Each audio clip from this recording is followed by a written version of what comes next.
So then I'm starting. We are in rail. We try to be as punctual as possible. It's 10 o'clock. Our fifth European Summit is now open. Dear members of Parliament, members of the European Commission, dear partners, guests, friends of Intermodal, citizens of Europe. My name is Michail Stahlhut. I'm chairman of UIRR.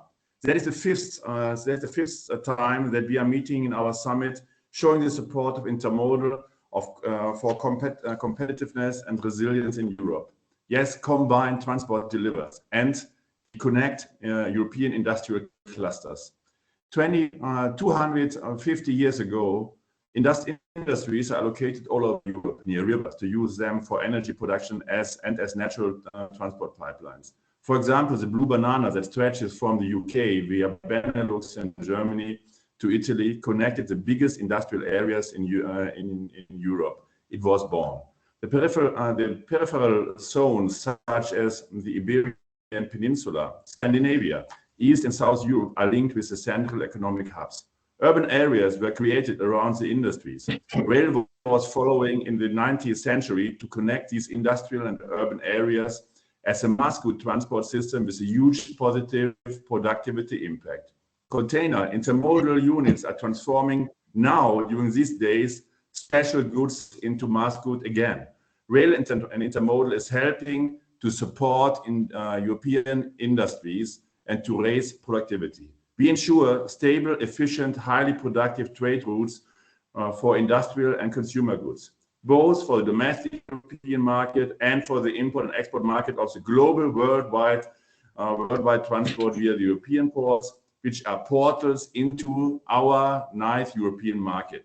Because our market, transport networks, our heartbeats and our business focus are truly European, in the interest of a more to be merged industrial Europe, but also in the interest of a prosperous and agile continent, and all countries included, we, the intermodal family, are the ones in Europe who need to overcome national rules, borders in favor of integrated, harmonized market approach to be defined in an industrial deal supported by high productivity with intermodal pipelines. Intermodal is saving by nature environmental impacts. Therefore, that is not to be discussed. Functioning logistic chains are essential for the success of Europe as an industrial location and as an old industrial location. And it is becoming even more important today.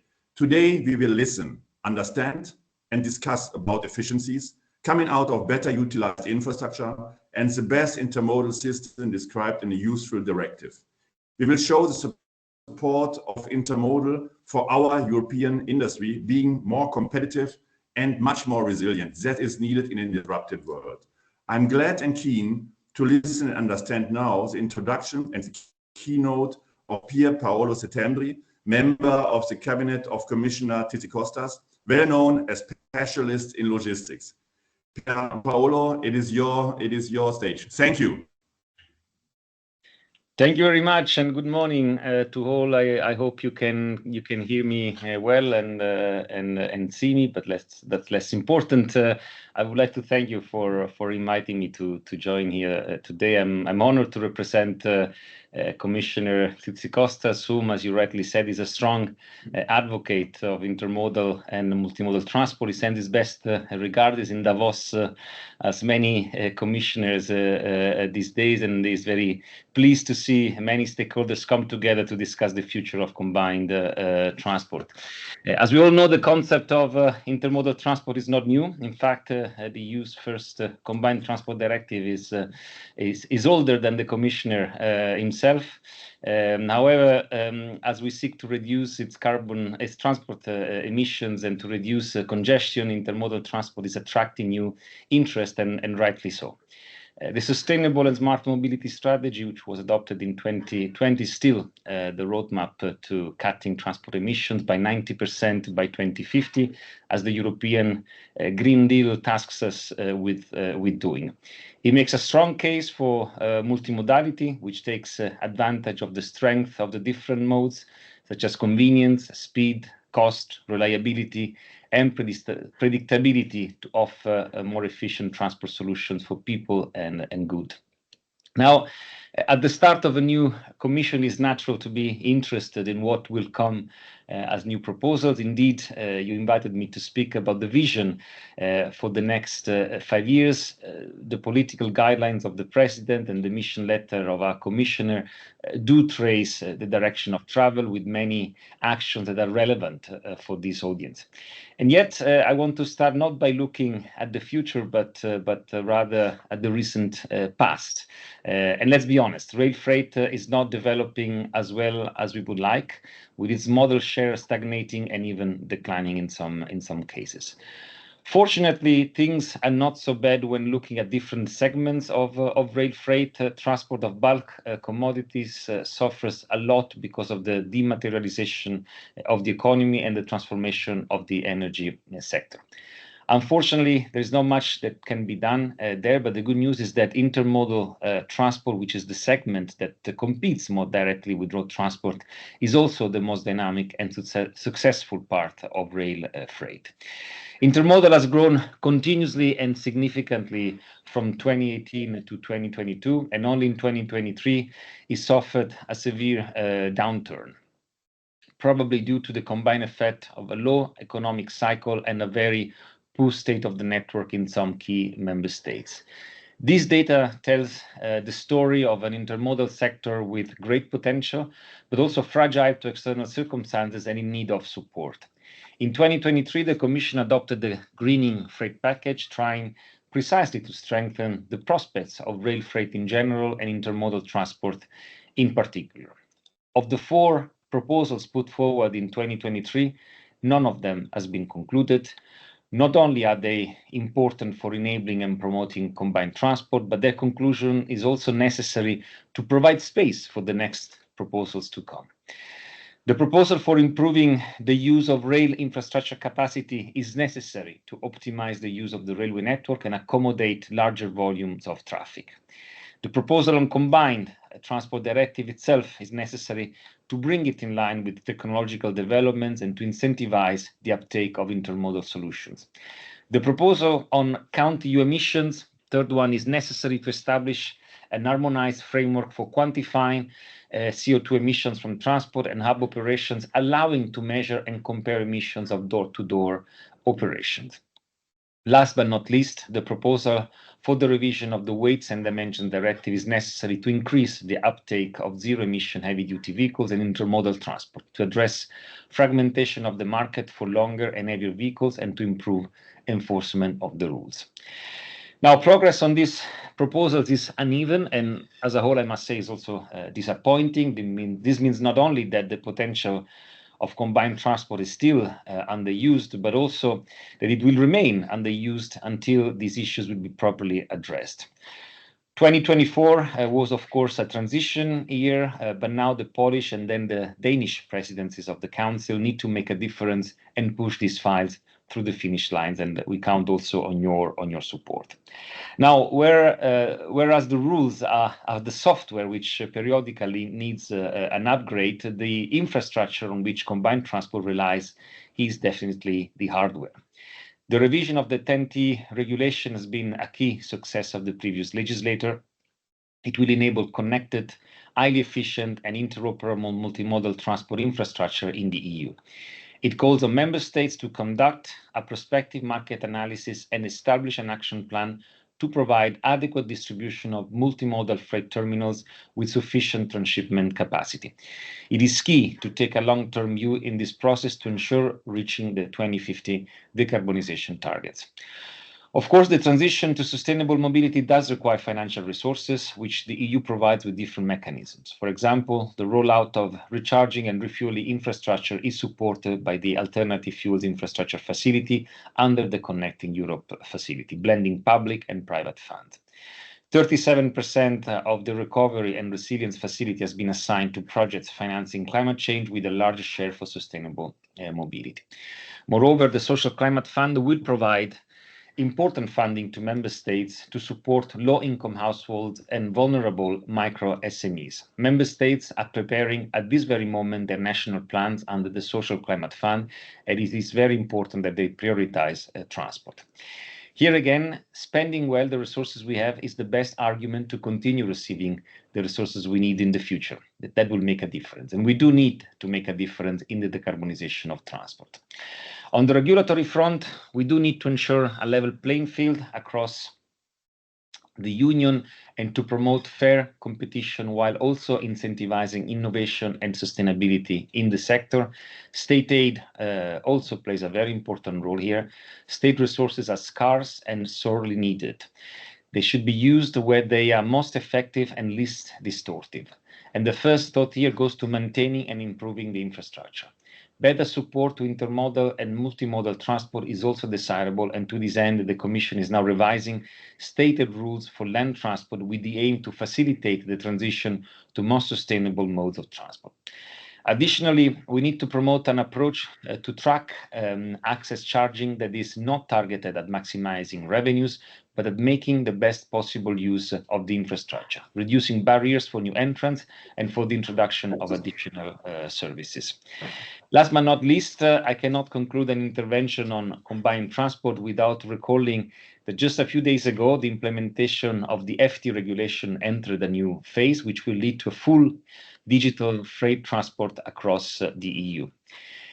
Paperless transport is a vision that our commissioner wants to see realized by 2030, both for passenger and freight. Freight is showing the way with this ambitious framework, which will achieve by mid-2027 a full digital shift. I would like to thank you for your attention, and I would like to wish you a productive day discussing the future of combined transport. Thank you. Thank you very much, Pierpaolo. This was really ideal to set the scene together with the words of Michail Stahlhut, our chairman. I will be the moderator of the day, Ralf Charlie Schulze, Director General of UIRR. Thank you for so many people to assisting at our flagship event, the European Intermodal Summit. It will be about, as Pierpaolo and Michail just said, not the past, but mainly the future. Of course, it was good from Pierpaolo to remind that rail freight is not always developing as it could. There's a downturn, there's a low economic cycle, but as always, there are ups and downs.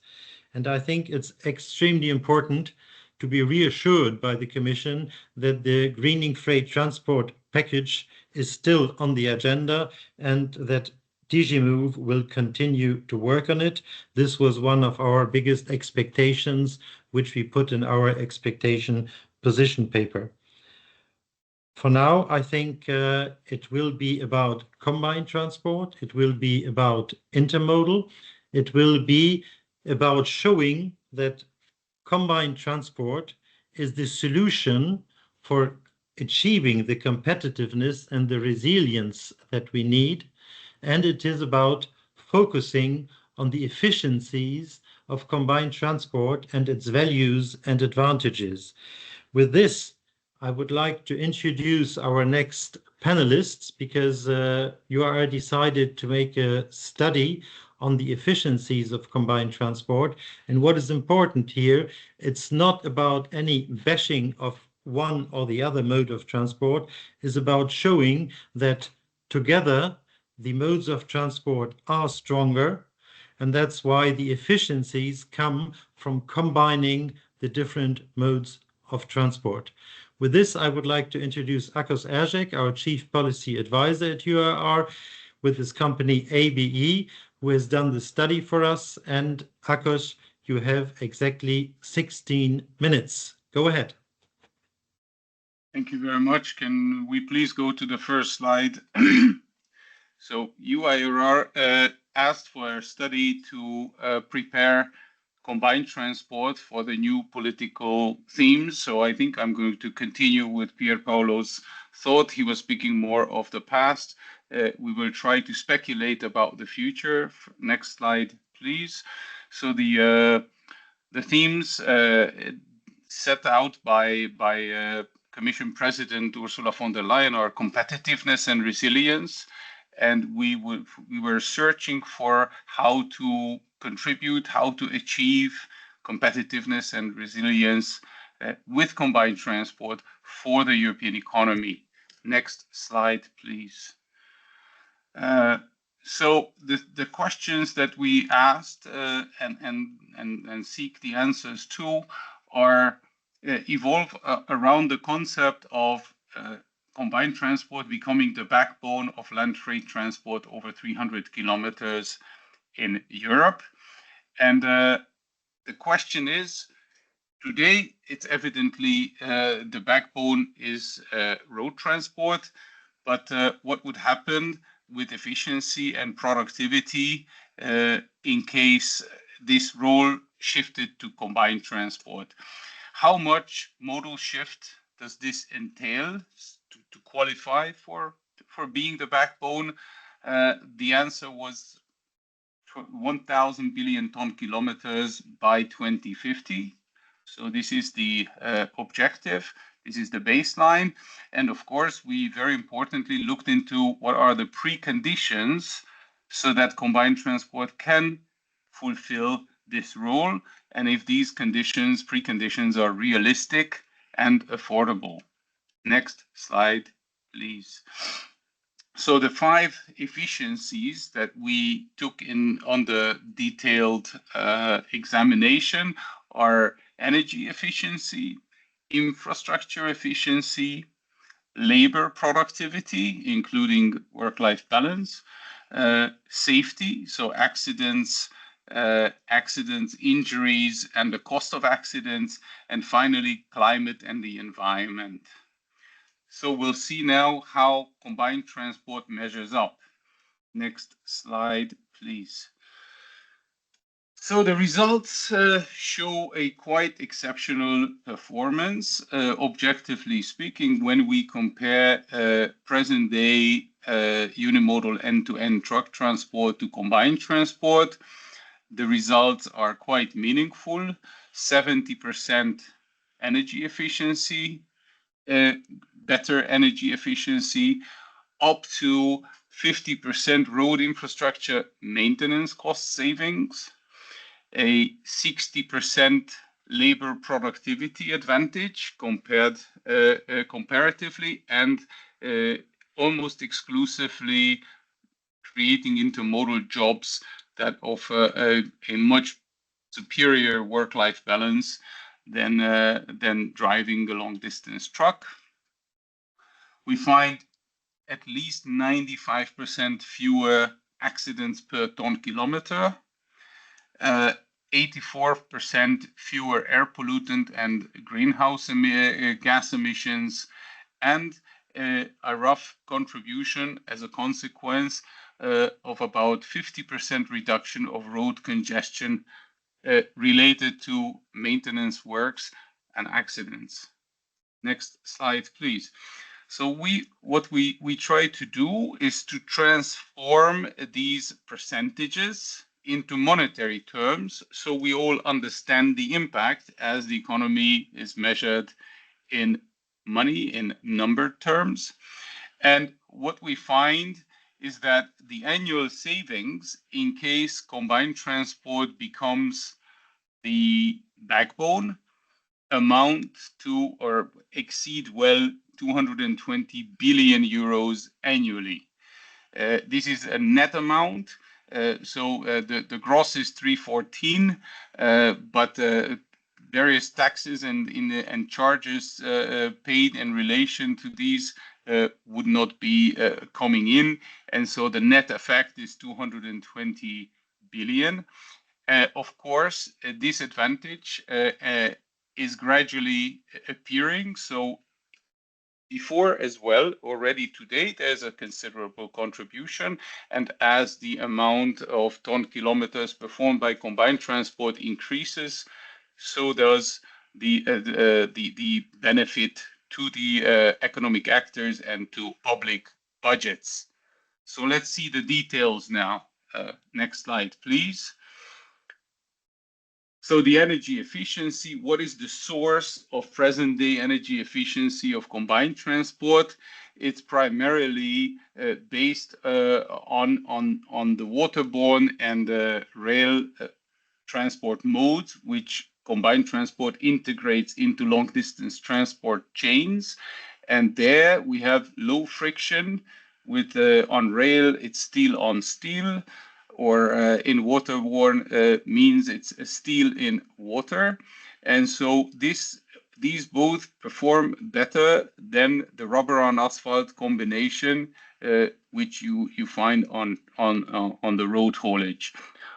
Vehicle sizes also are a sourse of advantage, where a train today is a platoon of 40 to 50 truckloads. A waterway vessel can hold from 50 up to 2,000 or several thousand truckloads of cargo. There's also a very high degree of electrification. This is mostly on rail, of course, but there are now also trials for electric powered waterway vessels.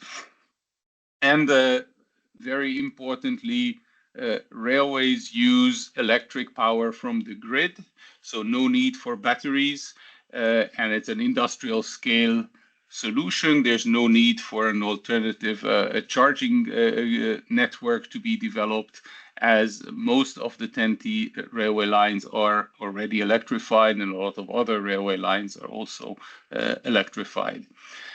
The dedicated infrastructure used by non-road modes means that there's a reduced need to brake. There's no the traffic is not shared with other spontaneous users, and so there's a reduced need for starts and stops, which is also detrimental to energy efficiency. Now, this is the present situation, but there's an outlook for combined transport that is also positive, as the train length continues to be built out to the agreed 740-meter length along the entire 10T network.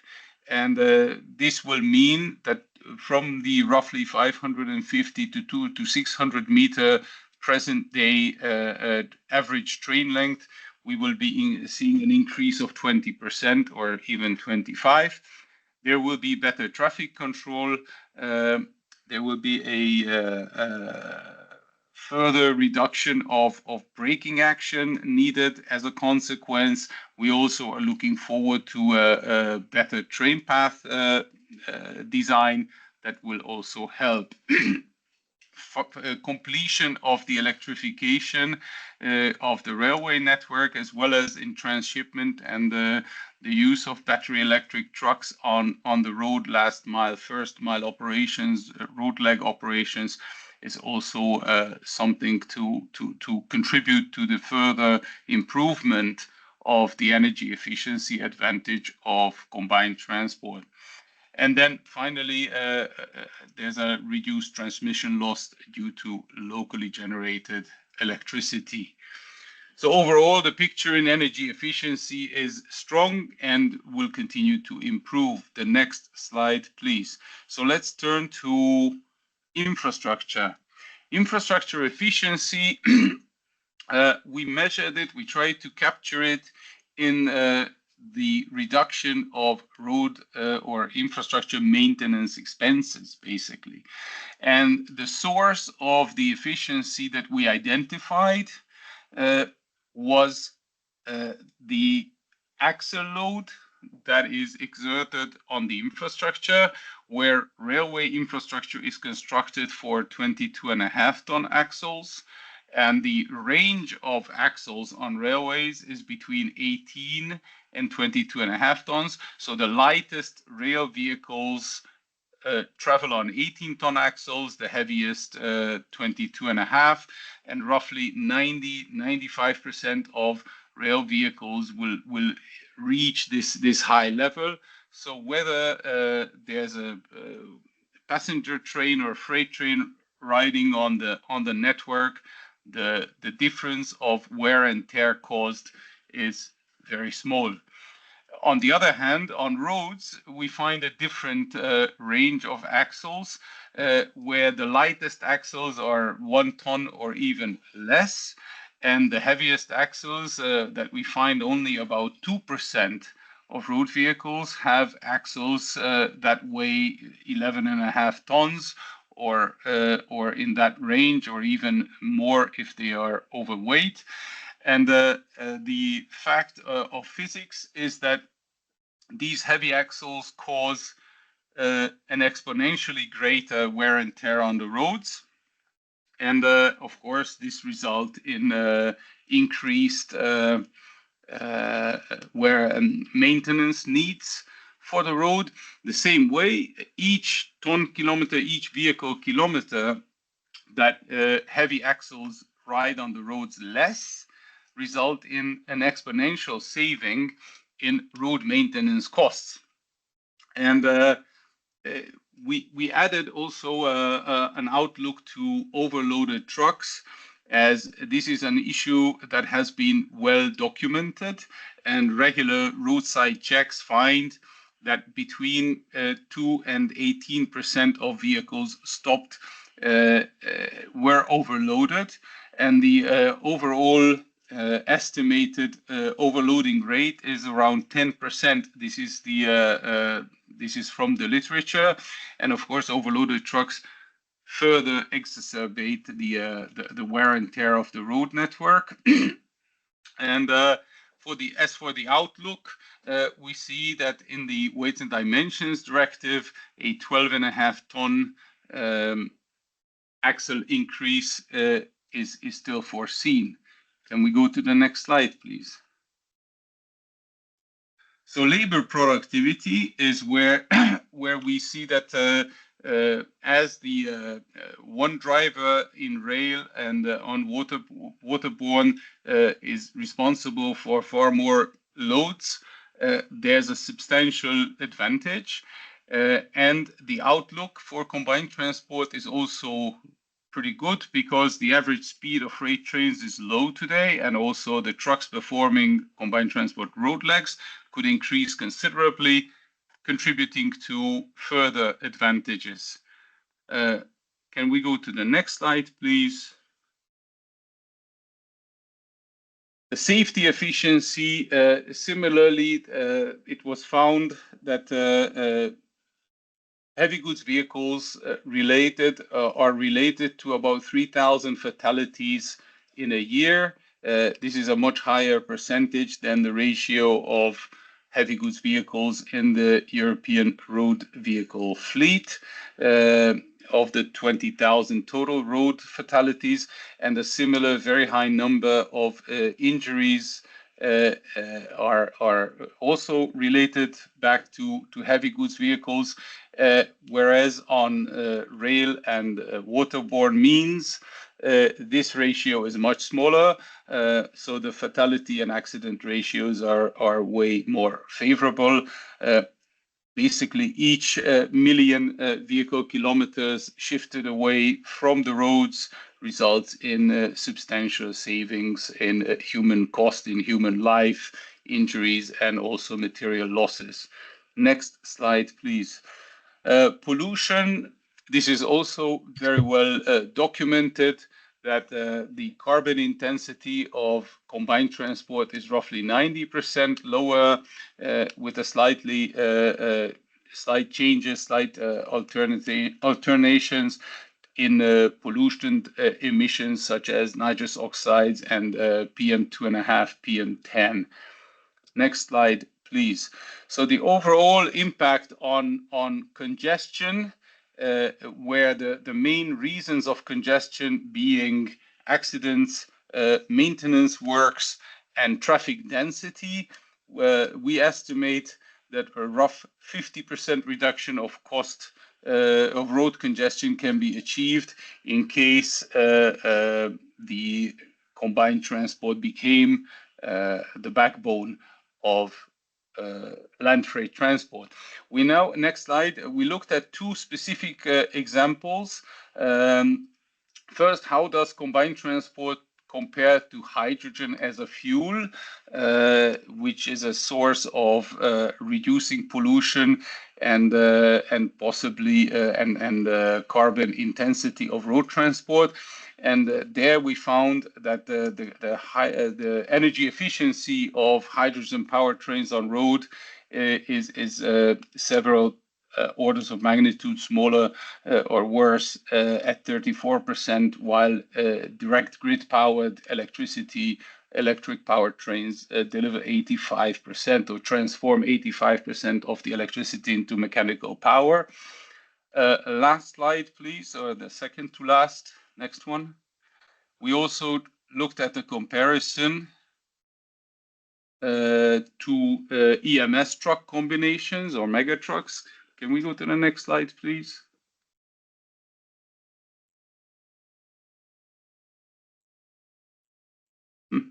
So in the comparison to with EMS trucks, the major difference, of course, from a road perspective is labor productivity, where a longer truck would enable better productivity levels, but all other measures, the comparison is very, very strongly in the favor of combined transport. Can we go to the last slide now? And this talks about the prerequisites. And our analysis concluded that roughly 15 billion euros a year needs to be invested into the public transport infrastructure to enable combined transport to perform the way we see this. This is for the whole of the European Union. We thought that this figure is quite affordable. The estimated annual private investment into intermodal assets is roughly 1.5 billion, and this is almost happening already today. So we think that these are fairly affordable investment needs. On the other hand, we have a requirement to change the software, as Pierpaolo Settembri formulated, of how train paths are allocated, capacities allocated in the capacity regulation.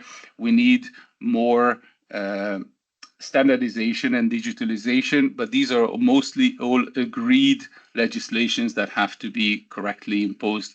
And these were the findings. Thank you very much.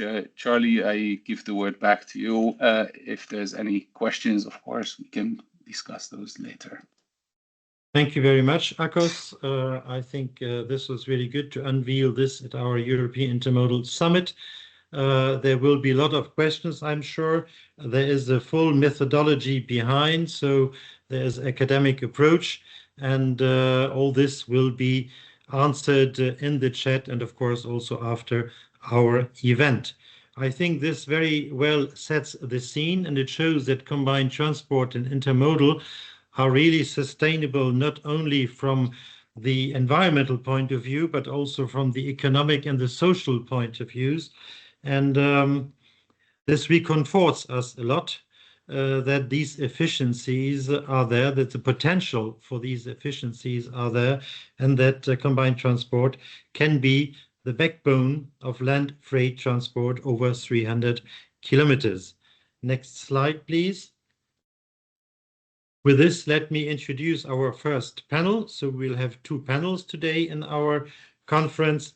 One panel about the capacity regulation, and the second one will be about the Combined Transport Directive. We will start with the capacity regulation, and the new rail infrastructure capacity regulation, we think, is needed to complement the TEN-T guidelines regulation to ensure more and better quality train path for freight trains, both during timetabling and when allocating limited capacities during temporary capacity restrictions, the so-called TCRs, as well as granting a higher traffic priority for cross-border freight trains. In this panel, I have the pleasure to announce Tilly Metz as the rapporteur of the capacity regulation, Andrei Kovarik, also from the European Parliament, shadow rapporteur on the regulation. From the Commission side, the head of unit Single European Rail Area, Sandro Santamato. Welcome to you. And from the side of the sector, some people really responsible for business today. It's Robert Greuss from Metrans, Darius Stefanski from PCC Intermodal, and Anthony Cherubini from T3M in France. I really welcome all of you, and I suggest immediately starting with an introduction from the side of the parliamentarians. So I would ask Tilly Metz to start with her ideas, and please, Tilly Metz, be as enthusiastic as we know you. Tilly, the floor is yours. Yeah, good morning, everybody. And now it works. I tried now 4 times to join with the camera and it never works, but now it seems to work. So I'm happy to be there. And yeah, unfortunately, I hope I get the slides from the presentation before, because it sounds so interesting. But I was occupied here and in finding the camera. So and you're in Strasbourg, Tilly Metz, so a big thank you for you to be here. No, yes, I am in Strasbourg and very happy to join. So you want me, because I was still checking, so now I did not hear the question. Do you want me to make a general presentation where we stand? I want you, Tilly, just to tell us, where does the legislative process stand today? Okay. What are the key concerns? What timeline can we look forward to? And will the new regulation deliver the needed increased number of improved quality train paths for freight trains? These are the 3 questions I want you to answer in the next 10 minutes. Okay, perfect. I will do that. I try my best to reply to all that.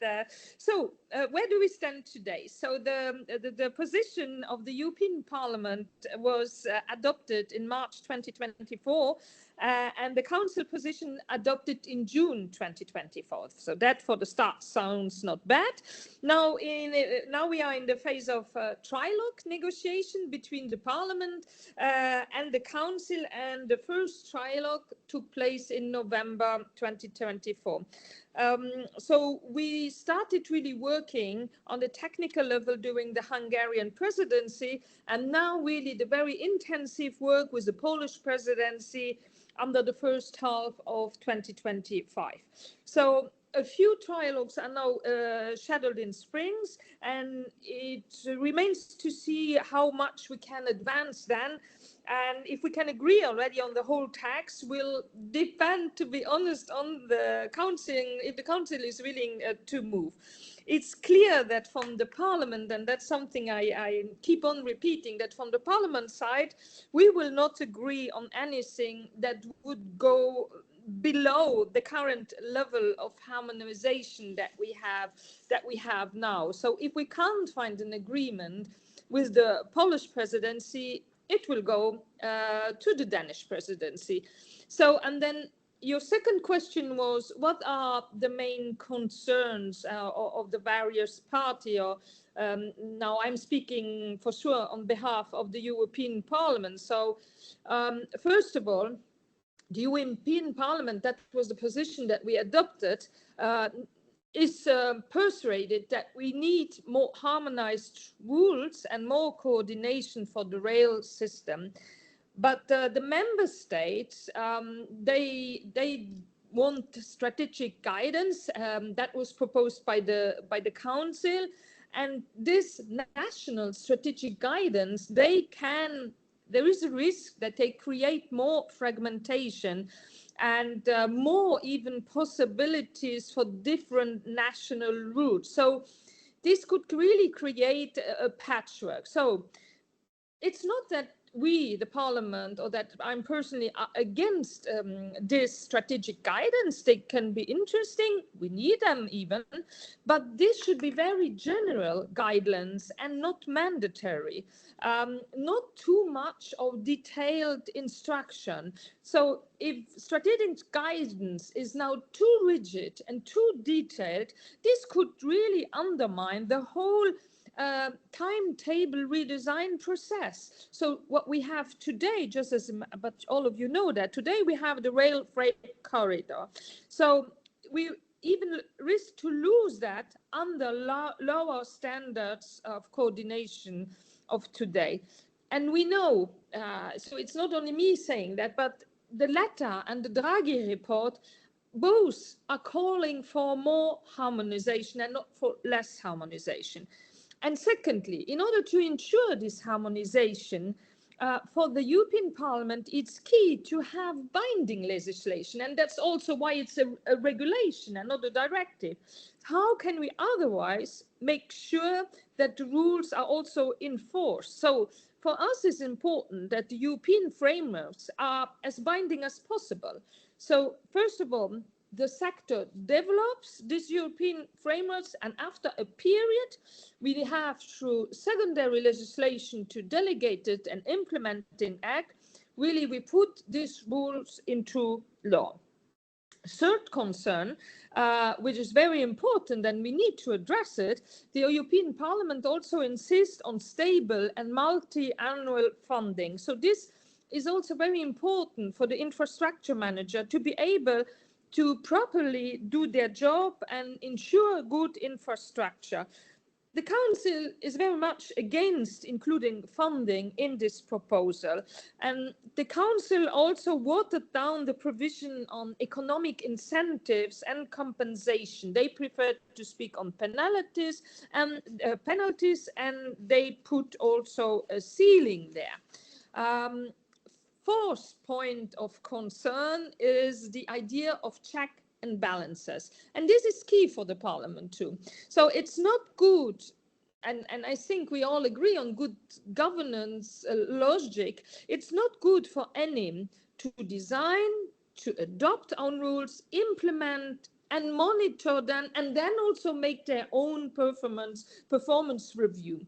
So the European Parliament position strengthens the regulatory bodies, gives new tasks to the European Rail Agency, and the European Parliament insists on an independent performance review body as proposed by the Commission. But the Council deleted this body.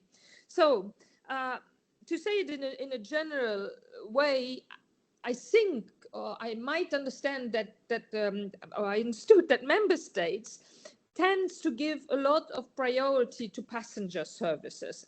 Of course, the parliaments also think, and we agree that's important, but, and here comes the big part, this should not come at the expense of the freight sector, because today the freight has a lot of challenges. We have waiting time at the border, works at last minute, and then those works are not always coordinated.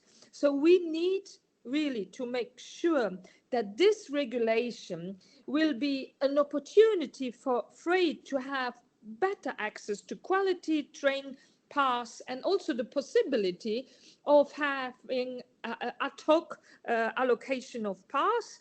And we need, and everybody knows it, and Draghi and Letta are also repeating it, we need decarbonization, and this is really needed for the model shift and to achieve our climate goals. So just thank you so much. Thank you so much, Tilly. So you give us a lot of hope that quality train paths for freight trains will be improved. This is really good. Let me go to your other colleague from the Parliament, Mr. Andrej Kovarik. Welcome to you as well. Are you there, Andrej?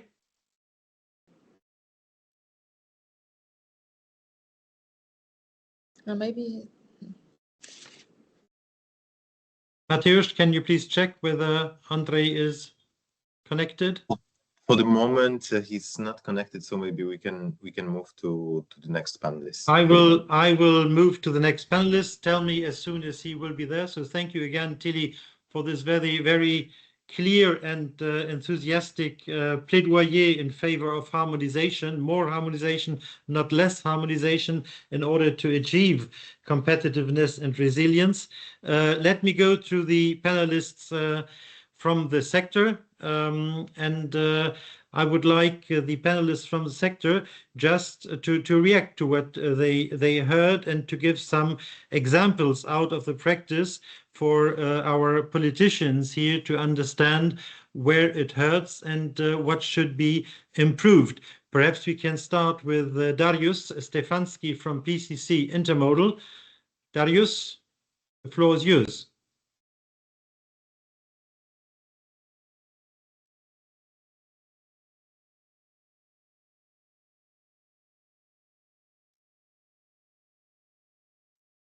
I've seen that Andrej Kovarik is trying to join.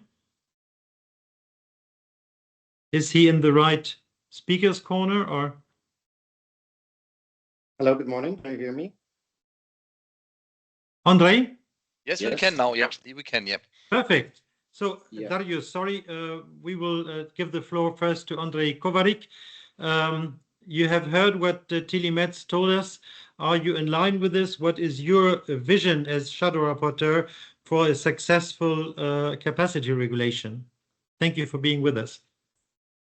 Yes, first of all, thank you for having me and for the invitation, possibility to address colleagues here in the panel.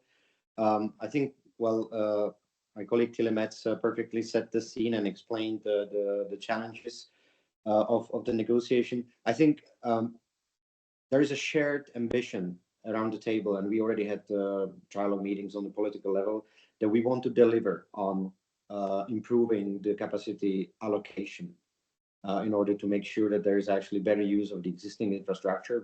We all can also use new technologies for that, meaning that we are actually enabling the transport sector to make better use of the infrastructure, especially in those areas where we know that until now we reach its full capacity, or even we run over capacity.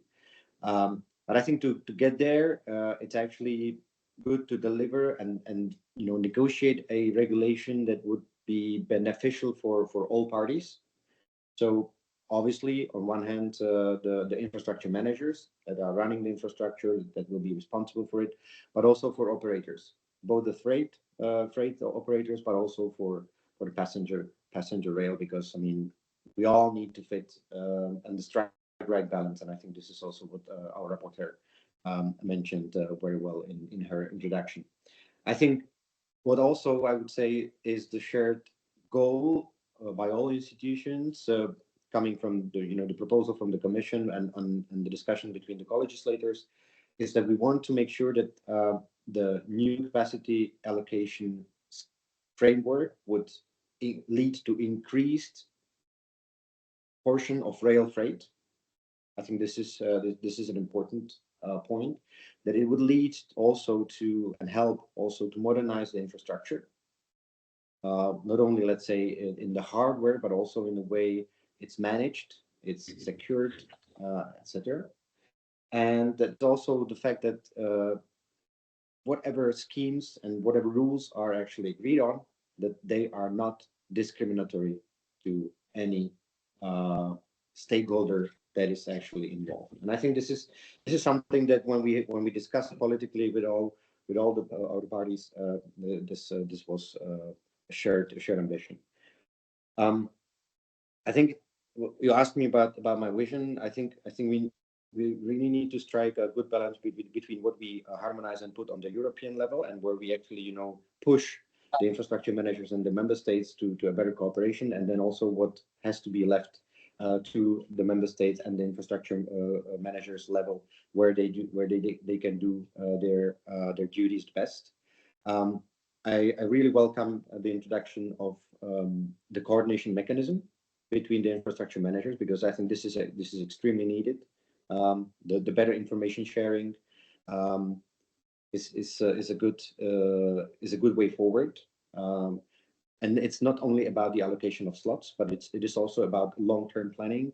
One of the key issues is actually to address the better coordination of works, being modernization, being repairs, being extension of infrastructure. I think we see across Europe bottlenecks where actually we have issues with getting the transport through because of the lack of coordination of those works. Thank you so much, André. Shall we listen now to the actors on the market, to the sector, or do you have another point you want to raise?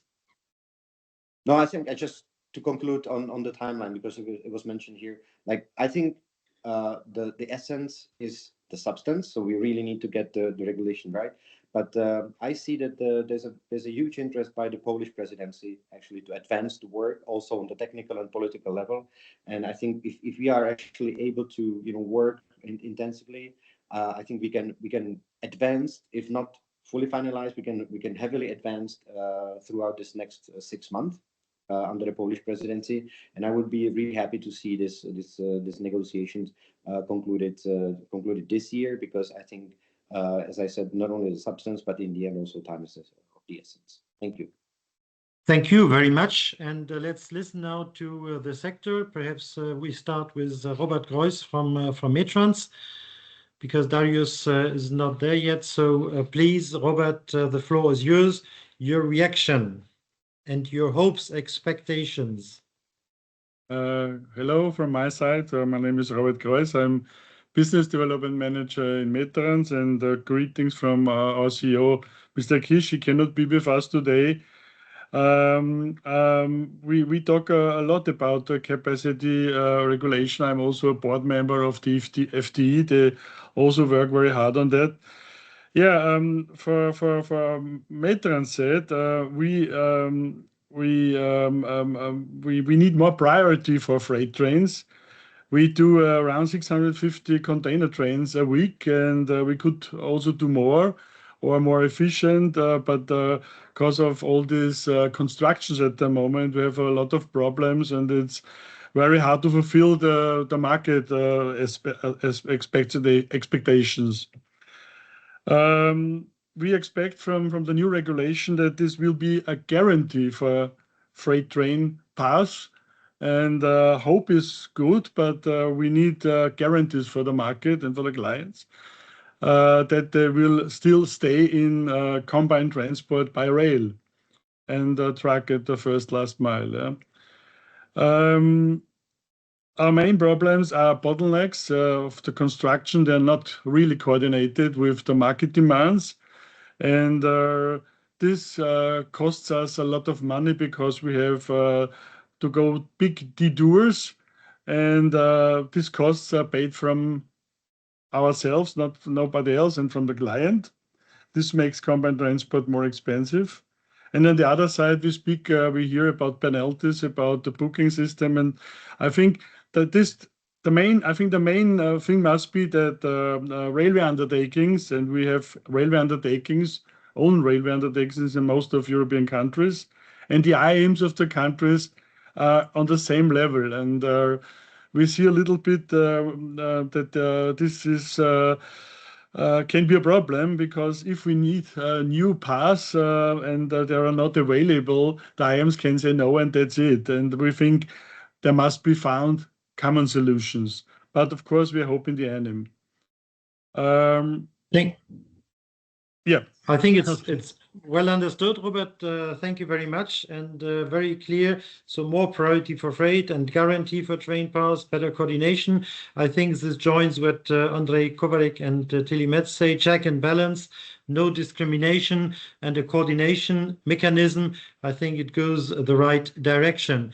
From the French perspective, Anthony Cherubini, just a short statement from your side. How do you see the capacity regulation from the practice side? Yes, sure. Thank you for inviting me to speak in this summit. T3M is a combined transport operator. We operate on the French and North Italian market. We develop our activities since 20 years and propose long-distance rail service as competitive as road service. Recently, the group has invested with private-public funding in the construction of a new intermodal terminal in the south of France, near Marseille. Designed for combined railroad transport, is the first rail terminal in France to have remote-controlled gantry cranes and 100% electric reach takers and railroad locomotive for first and last mile. That means it's totally decarbonated. This terminal represents the determination of the sector operators to innovate and modernize in order to respond on economic and social needs.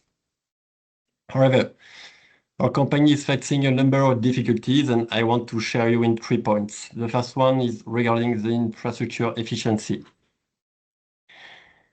If the reliability of the train path is gradually improving due to aging of the French network, the increase of works on the right note bring some compliance of the train with path with commercial requirements decreases by 10% in 2025 only for combined transport.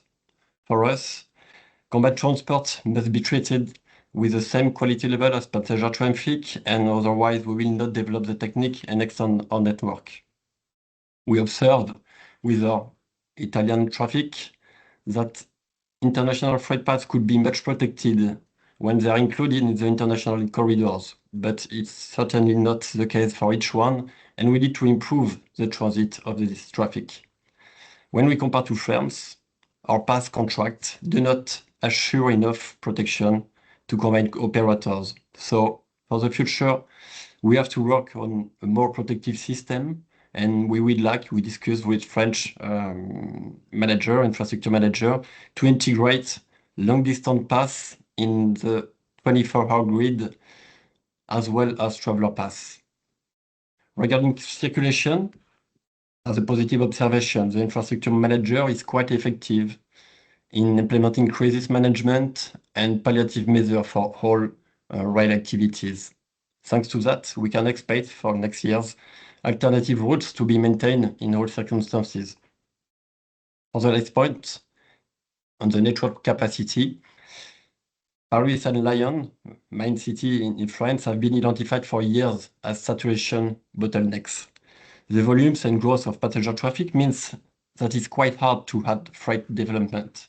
As an example, we have been trying, T3M, for the third year to build a 1,000 kilometer path from Lille to Marseille, unfortunately, without success. We are quite worried on our capacity to easily develop combined transport on certain routes. So, in my opinion, the good way to develop combined transport capacity is to, as Darius say, to make our train longer and our transit time faster. Thank you for your attention. Thank you very much. Thank you very much, Anthony. And as Darius is not with us, I would like to turn to the Commission. Sandro, thank you for being with us. You have heard the reactions of the market. You have heard the reactions of the Parliament. It seems that your proposal is very well done and goes the right direction. Please, the floor is yours. Thank you. Thank you, Charlie, and good morning to all.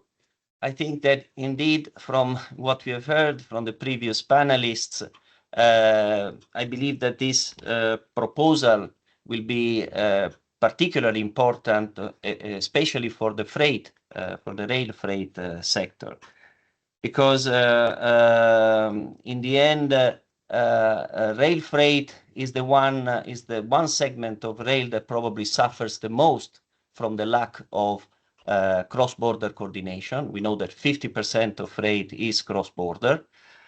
Freight is probably the one that suffers the more from the rigidity of the annual allocation process of capacity. Is the one that needs flexibility to respond to demand. And freight is also the one that probably suffers the most from planning of maintenance, which is not done, let's say, correctly, and from a potential attitude from infrastructure managers that is not very much client-oriented. So these are the aspects that the proposal is trying to address. And I think that if we manage to finally adopt, and find a good compromise in the interinstitutional negotiation, I think that rail will benefit in general, but rail freight, I think, will probably profit the most from this proposal. So you are telling us that the new regulation will fit into the regulatory framework of the Single European Railway Area. Can you just tell us if the new capacity regulation, together with the recently amended TEN-T guidelines regulation, will be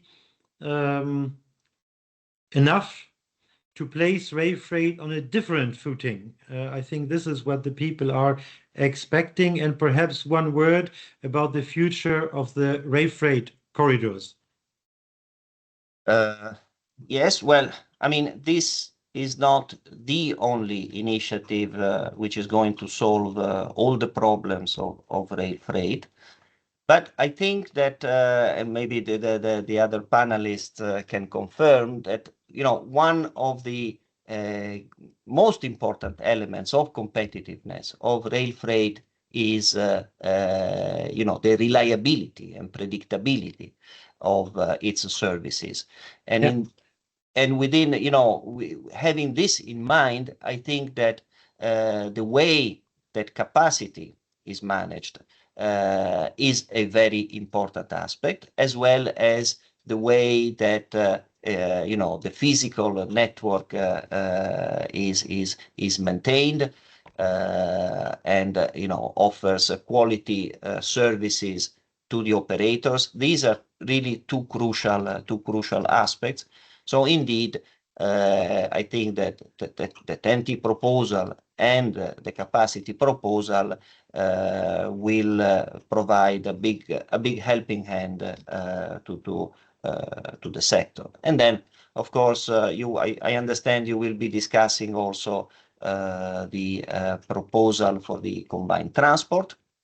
There are other initiative on count emissions and initiatives in general on trying to make sure that positive externalities or negative externalities of other sectors are taken into account. So there is no one single proposal that will solve all the problem, but I think that we are making good progress in supporting rail freight transport.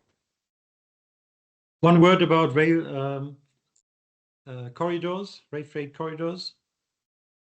The rail freight corridors idea. Just to reassure the people.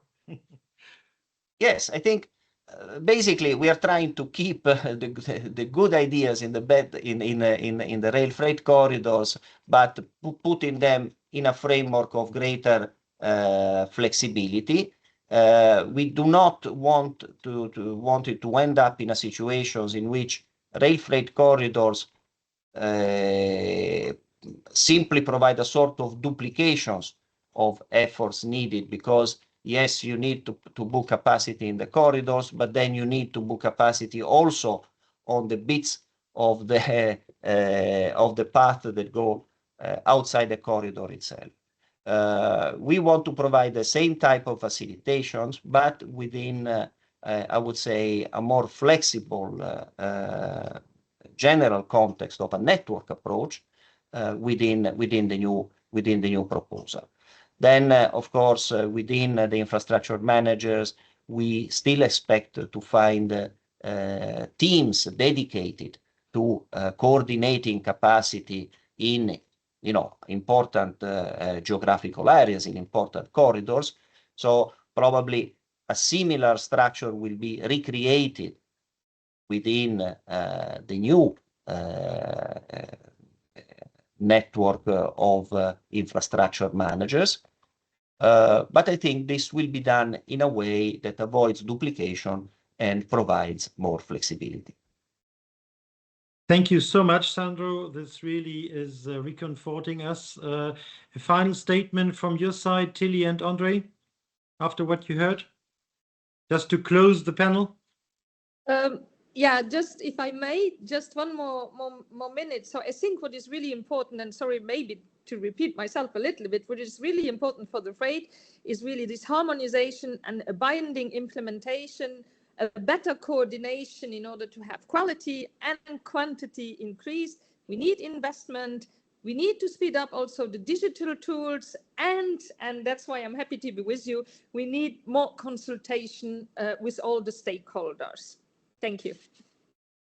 Thank you, Tilly. From your side, Andrei, are you still with us? Andrei Kovarik? I suppose he had to leave. So final statement from Anthony and from Robert, very short. Are you reconforted as well, Anthony?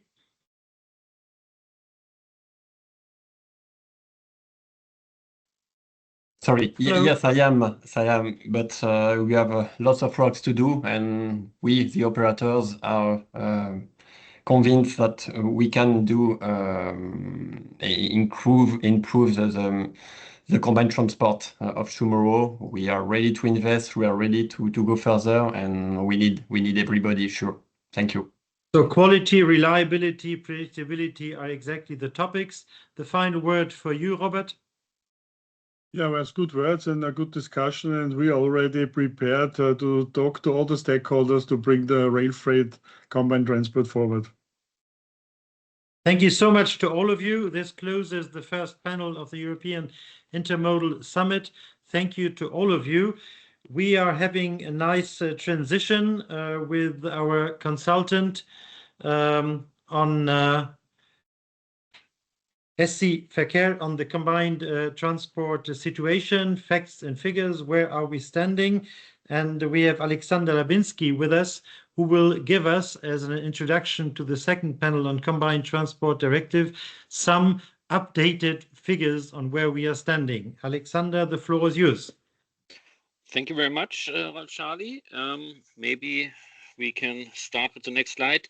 Yes, so we compiled a new report on combined transport in Europe for UIRR and UIC.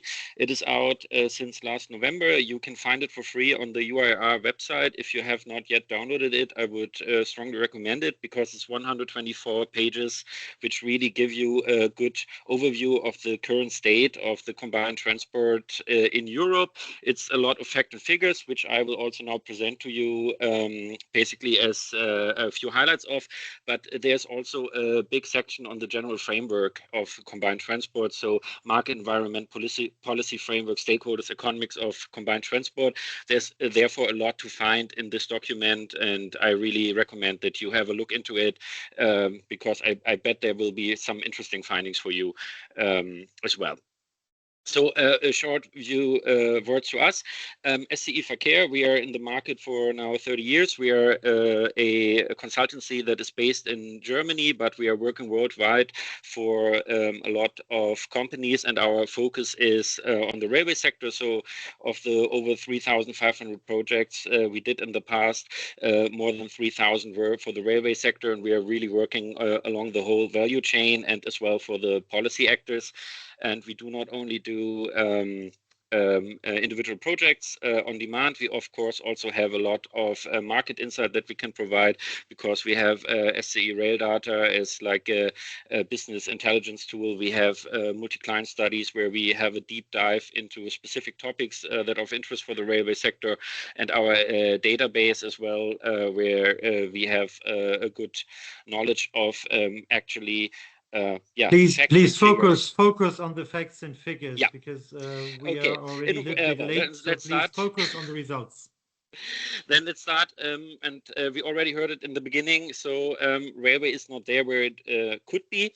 We have a target of 30% in the European Union to reach for the railway sector. But as you can see, although the overall market, transport market in the European Union grew in the last years, we are far from the 30% target yet. We can even see in what a way lost market share compared to road and also rail was once better. If we look in the 2015-2016, we had 19%. It now declined a little bit and is luckily stabilizing in the recent years from 2020 onwards. And that is mostly due to combined transport, because if we look at the next slide, you will see why I say that. So if we look on the overall railway market, it actually grew until 2018, but since then we have a decline of over 8% and are basically back to where we were once in the year 2013 if we just look at the volume in ton kilometers, whereas the combined transport market grew in the same period by almost 9%, even though the decline in 2023, which is already factored in. So you can really see that combined transport is basically the one segment that is really pushing railway forward and is making sure that there is that railway segment is not losing further ground. So that is really an interesting finding if you can see that the shift to intermodal rail that we can see in the railway sector is really it's really important here because it shows that this is the one segment that is actually growing, whereas the overall market is stalling. If we go on the next slide, please. If we look a little bit closer then into what is actually happening in the intermodal segment, then we can also see that this is mostly to the growth in unaccompanied transport. On the one hand, of course, the maritime segment, that is still the most important segment here. So the transport of standardized sea containers between ports and the hinterland hubs and terminals, or from hinterland hubs terminals to the ports. That is still the most important segment. It is also growing, as you can see here, with 4.1% on average per year between 2019 and 2022. But we can also see that the continental segment, so the transport of semi-trailers and swap bodies, is growing even more. Yes, it is still a smaller segment, but there's a more dynamic there. There we even have an annualized growth of 5.7%. The only segment that is not so strong is the accompanied continental combined transport. So that is, for example, rolling motorways in the Transalpine on Transalpine routes. But on the other hand, this is also a relatively small segment of the overall combined transport market. And that is the only segment where at the moment we cannot see a growth dynamic. If we go to the next slide. So now also the question would be, of course, how is the development going on? And it's really important. So this is our in-house forecast that we are having developed over the last years and that we use for all our projects. And it is important to know this is a demand-derived forecast. So it is something where we can say this is the potential that there is for growth, but of course it also needs to be addressed and it needs to be possible, made possible. So I think the panel on capacity regulation is really stressing this. What can we do here to make sure that it actually can be derived? And here is important that you can see we can see still a big growth opportunity for combined transport, because we see that the maritime segment has a growth potential of over 50% until the year 2030, and a continental can almost double its current volume of transport volume until 2040. And it really shows that there is a lot what can happen here and growth, because we still see that this shift that is going on from conventional railway to the intermodal segment in the railway market is still going on, and this obviously is helping combined transport to gain market shares, and this also leads to more growth for combined transport. If we go to the next and last slide, then of course it's also a question of what is actually affecting then this growth in the future. And there are of course a lot of influencing factors that will shape the future of combined transport. There are things like climate changes, driver shortages, electrification of road transport that are of course really important on the midterm. Long term, we have infrastructure capacity. We also have of course a question of what will be the development outside of the EU. Obviously, New Silk Road is already really important, but also potentially new corridors in the Middle East, etc. So that is, of course, all really important, but also really, really important, and that is really a key takeaway, is EU legislation, because EU legislation, of course, has a lot of impact on what combined transport can do and how combined transport will develop in the future, especially the Combined Transport Directive. And I mean, that is then also the seek into the next panel is really important here, because the Combined Transport Directive is exactly the one thing that says that shapes what combined transport is and what can qualify as combined transport, and therefore is really important for the future development of combined transport. There is, of course, a lot more. Alexander, Once thank again, you very much. Thank you very yeah, much for this have a perfect look transition into to the next full panel. report. Thank you. And let's go to the last panel of today. It will be about the Combined Transport Directive. And the panelists are MEP Flavio Tossi, Annika Krohn from the Commission, Head of Unit Maritime Transport and Logistics, Jürgen Albersmann, the CEO from Contago, Ben Bernard, CEO of Combinant, and Kevin Gründer, the Head of Terminal Intermodal Strategy at Duisburger Hafen. So again, a mix of politicians and sector. Unfortunately, Vivian Costanza is not able to join us, but we have Flavio Tossi with us. Adesso dobbiamo parlare italiano. Mr. Tossi, it's really a big pleasure to have you with us here, and we agreed that you're making your keynote speech in Italian, and we will have some help directly from our friend from Italy. I think it's important to mention that it was a little bit a last-minute help that we got, but we have a help, and Mr. Amato will do the translation for us, bullet point by bullet point, so that everybody can follow.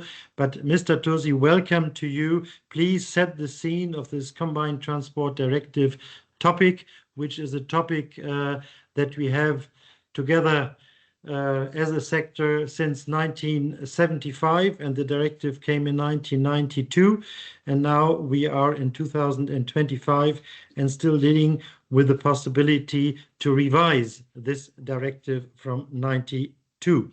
So, Mr. Tosi, the floor is yours. Prego, signor Thank you. I will try to speak English. I beg your pardon because my English is not perfect. And abbiamo una persona che può aiutare.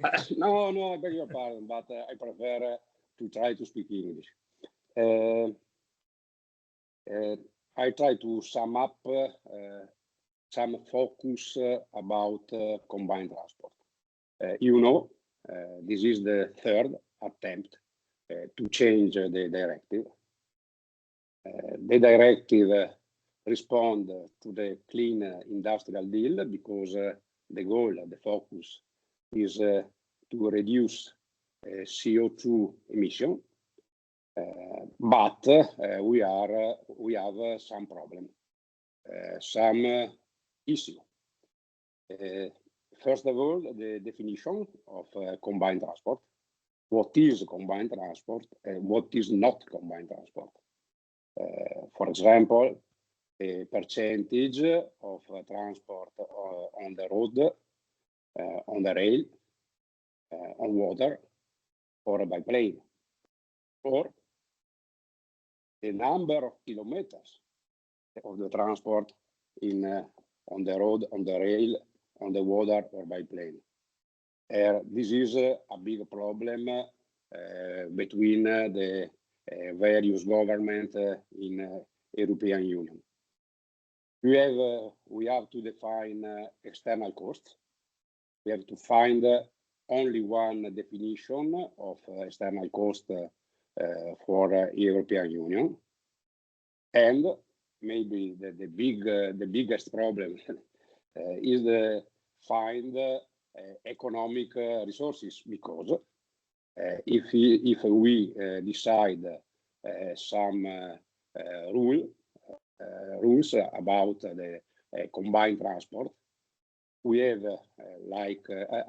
as European Parliament, as Commission, we have to find the economic resources to build rail, to create a navigable river and to create more interports.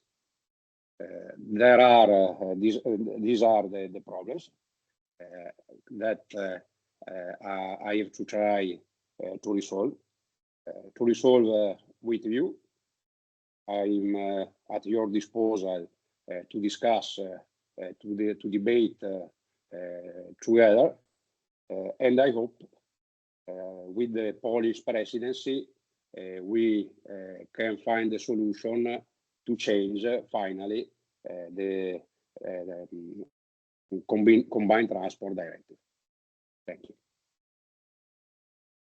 Thank you so much. It's a clear pledge towards the Polish presidency, and we also in contact with the Polish presidency, and we don't give up because we think that combined transport directive and the directive on weights and dimensions, they belong together and they should be treated as a package. So thank you for your support as a rapporteur.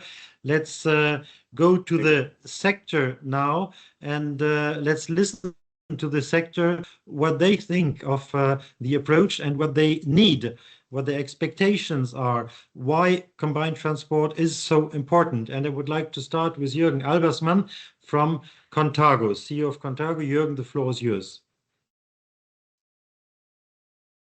Yeah, thank you very much, Charlie, and good morning to everyone attending this this session. Yeah, just to answer to Mr. Tosi, in principle, we see also the full sector sees that it's very good that the EU Commission is dealing with the topics of harmonization of combined transport and to uniform the definition. I think we are waiting this, and you already mentioned it's a third approach. So this will create some kind of a common understanding to the clarity in all analysis and statistics that we harmonize objective of transport policy within the European Union. The combined transport definition should therefore be pragmatic and designed in the sense of implementable policy goals.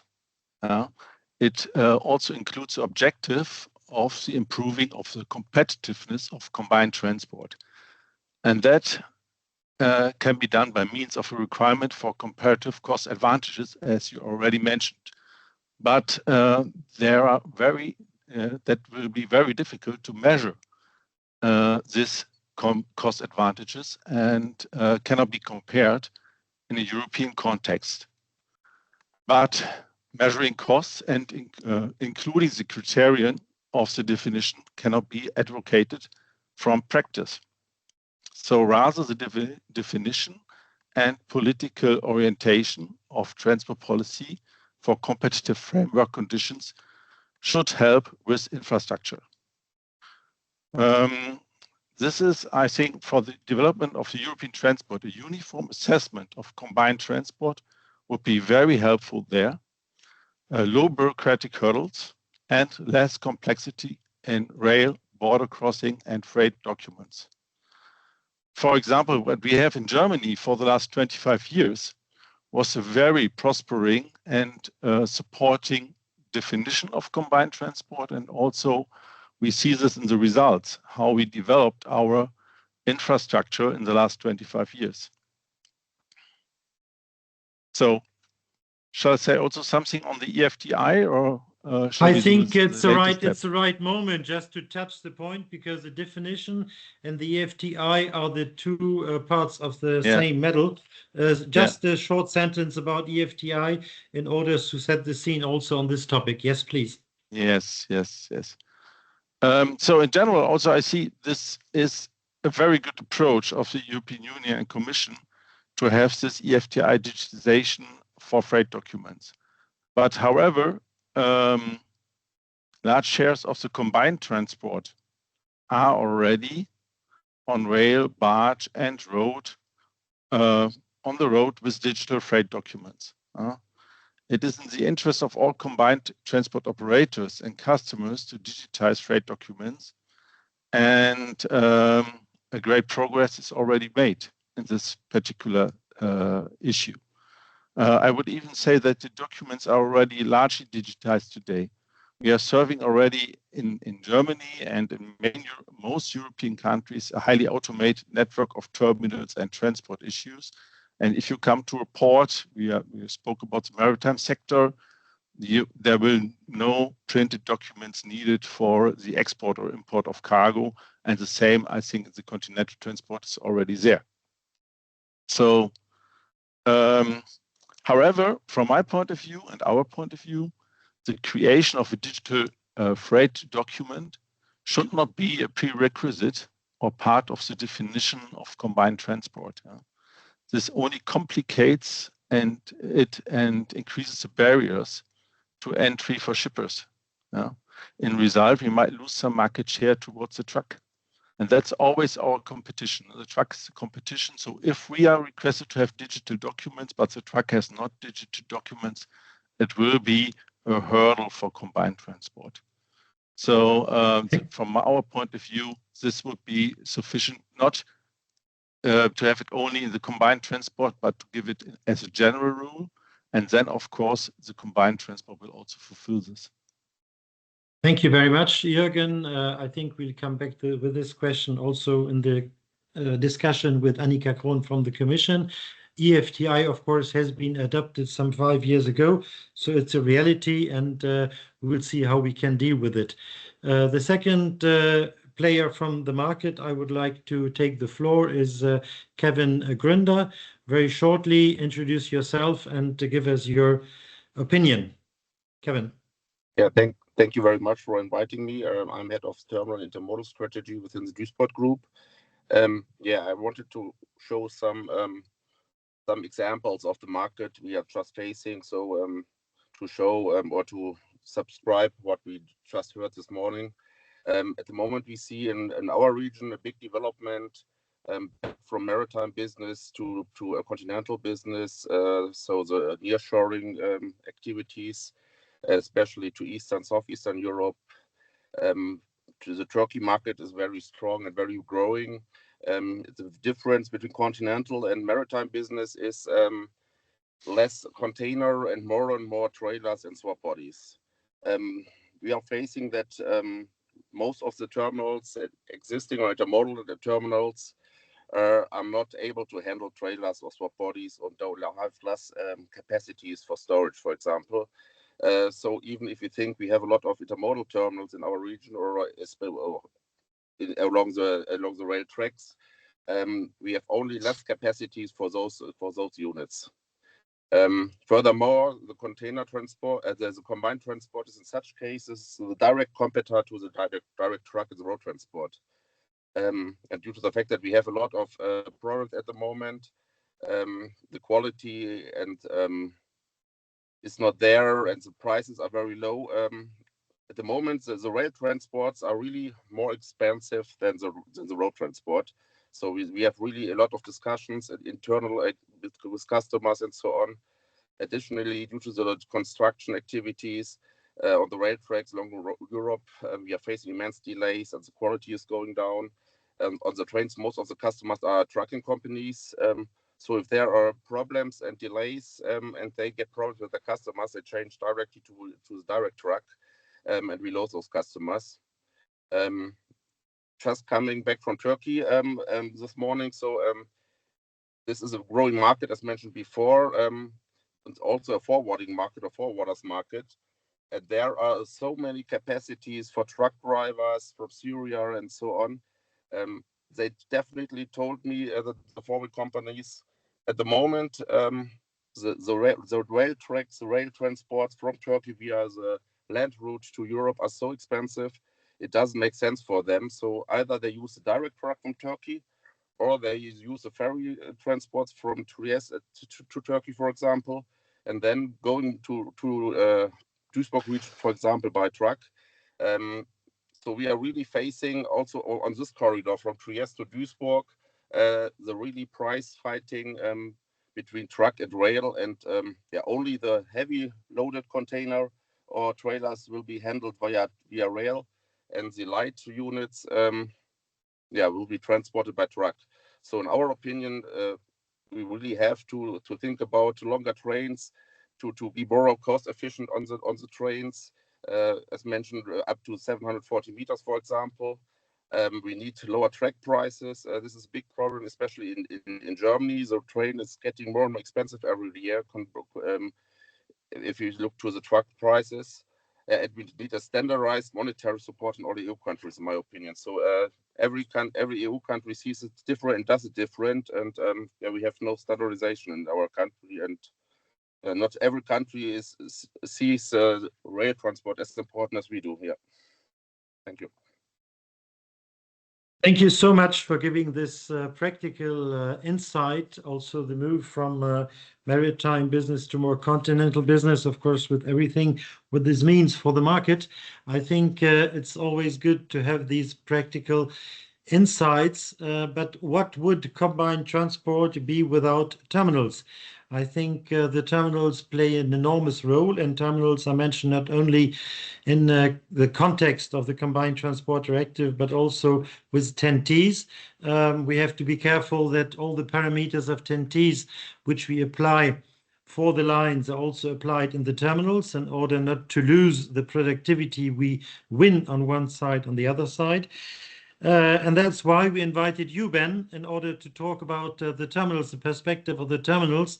So the floor is yours. Give us a short insight on the situation in the terminals and your expectations towards the Combined Transport Directive.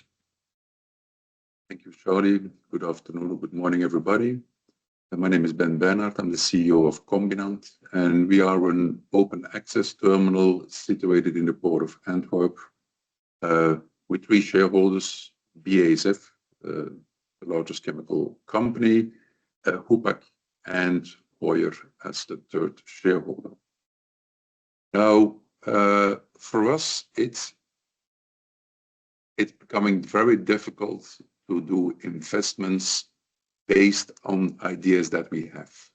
In the last years, we already done several investments. For instance, we installed a 750-meter track to have these trains, longer trains, come into the terminal. We also are now in the progress of building electrification for the terminal together with the infrastructure company, making sure that electric trains, electric locomotives can immediately enter into the terminal.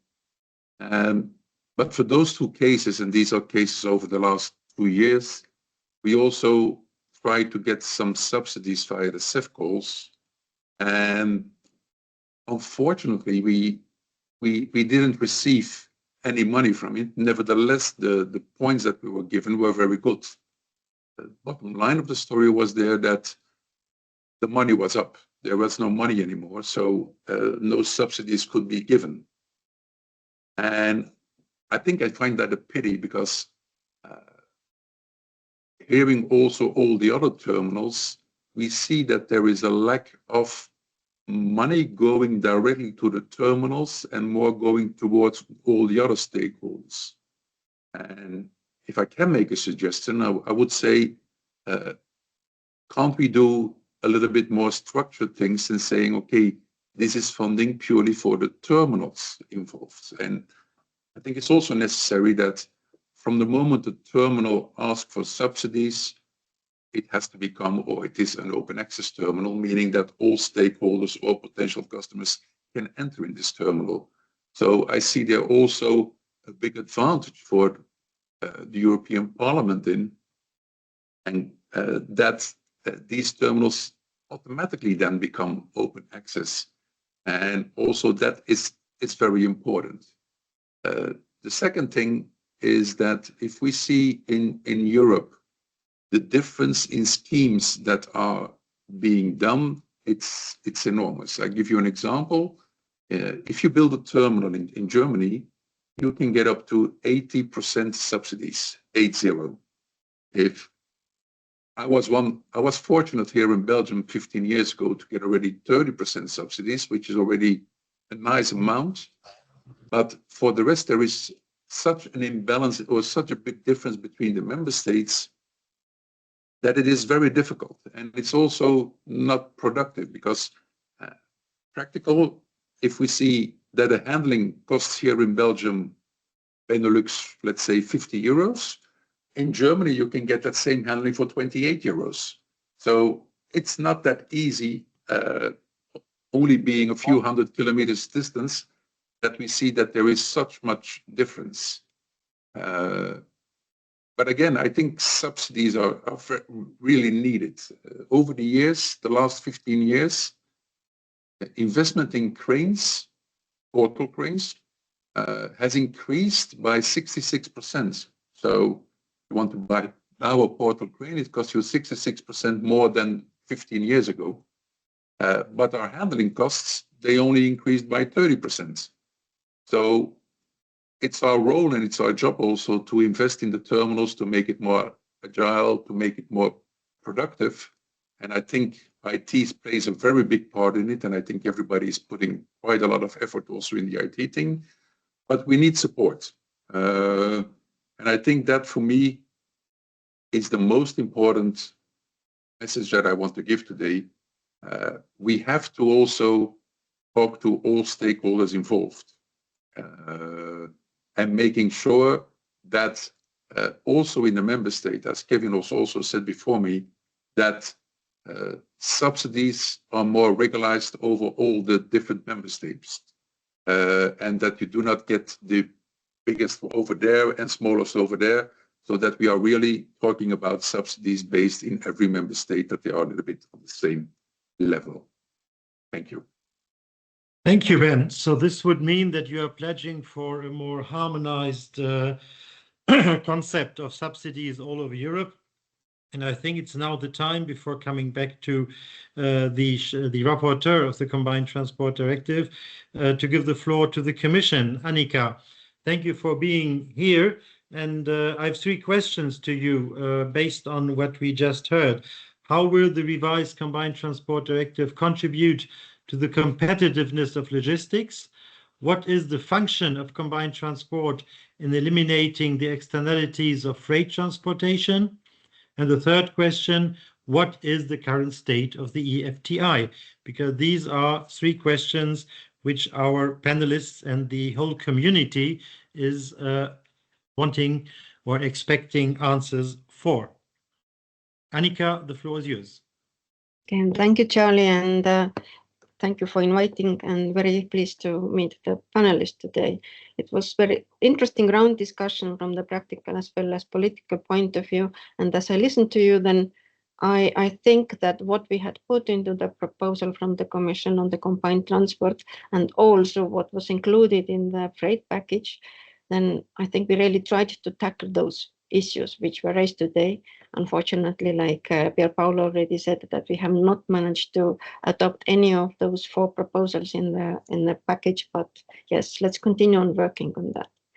So how can Combined Transport Directive contribute? I wouldn't say that it contributes to the competitiveness of logistics, but it contributes to the competitiveness of intermodal transport. And that's indeed our purpose. The idea is that we have to, let's say, make a decision of what are the operations which are most contributing to savings of external costs, and then direct our scarce resources and regulatory support for this type of operations. So this is the principal idea of the Combined Transport Directive. It has been there for years. And now with the 3rd round, we tried to come up with a concept which is more pragmatic, more transparent, and equal for different types of operations.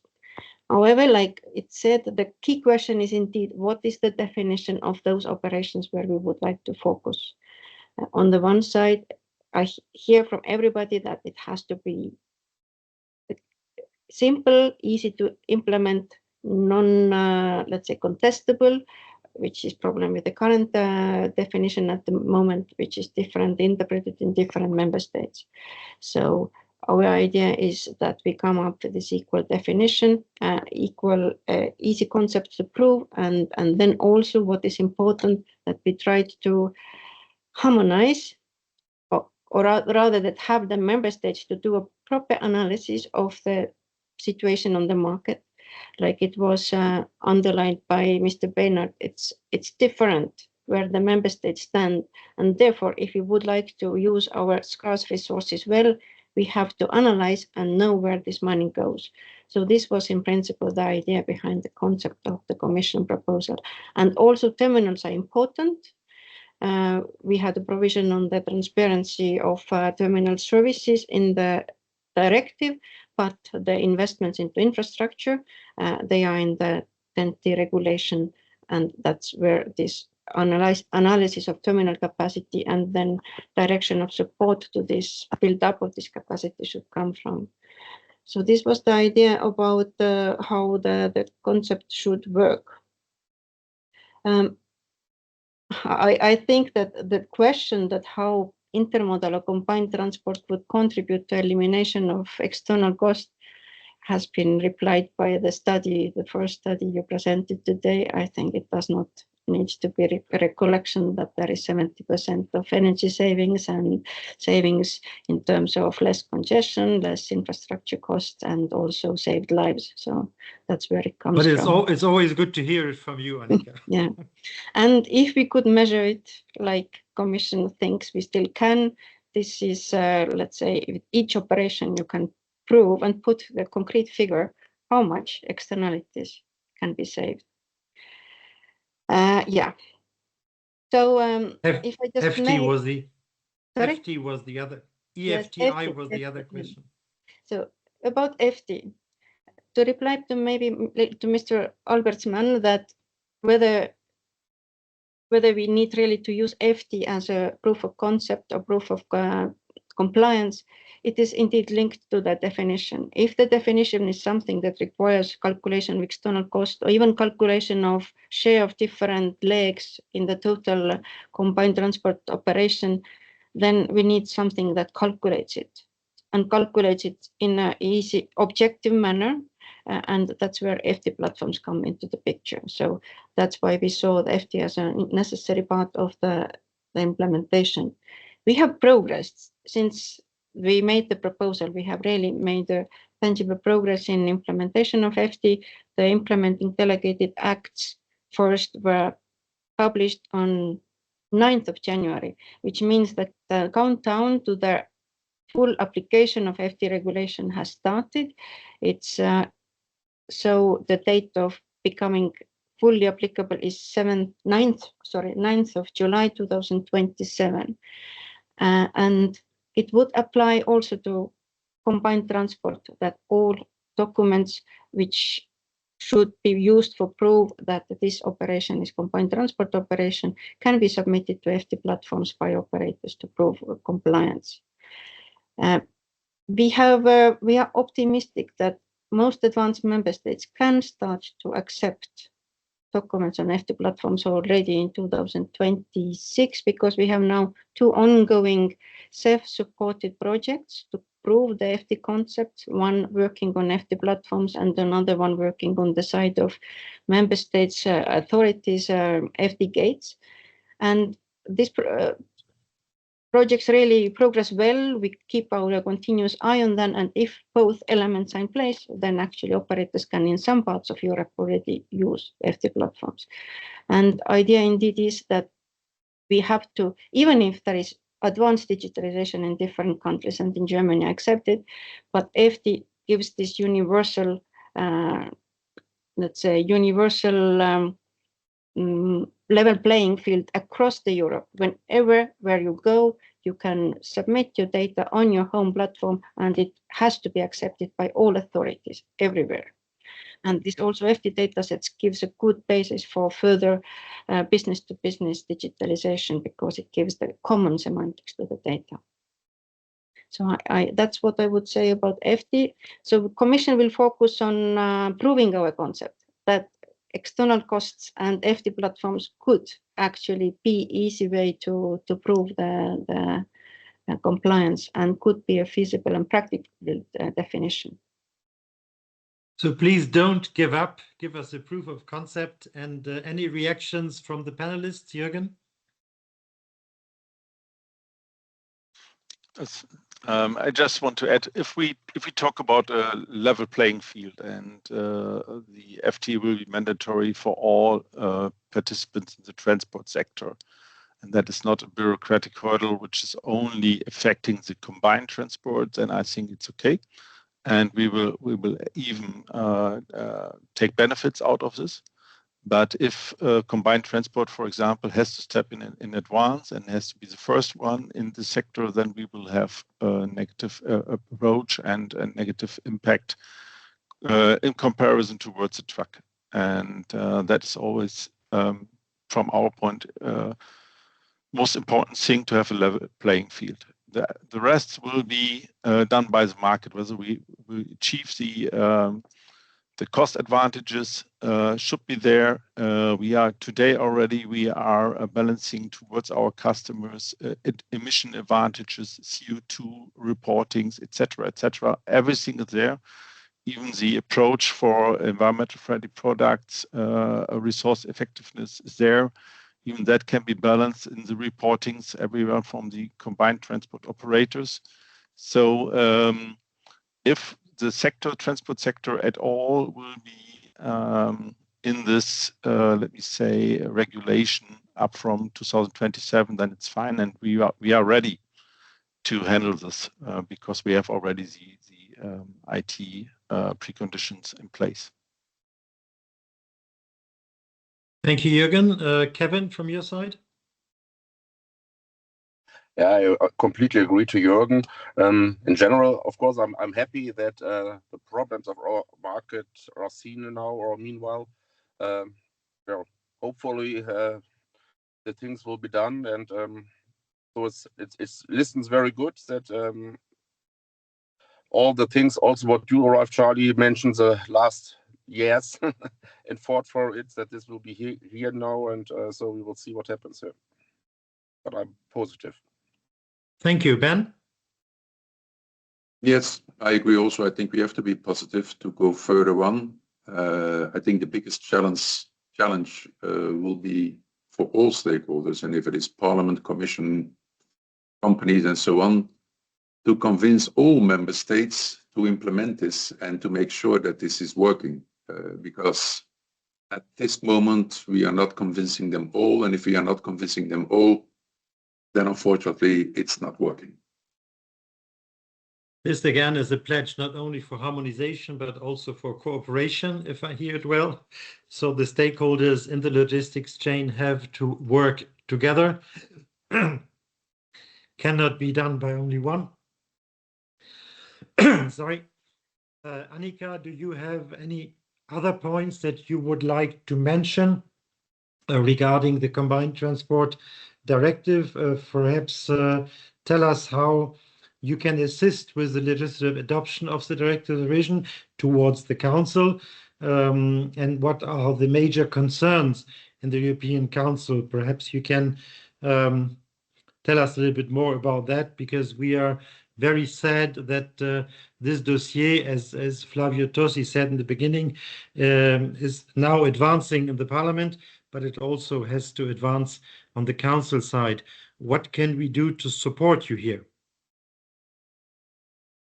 Thank you. It has been already brought up that definition is really this cracking point at the moment, that what we have seen that there was not much support to the Commission proposal in the Council, and then Hungarian and first Belgian and then Hungarian presidencies made gradual steps to try to find compromises, but ending up something very close to the current definition in the directive, which is the limits on the road legs and also the concept of nearest suitable terminal.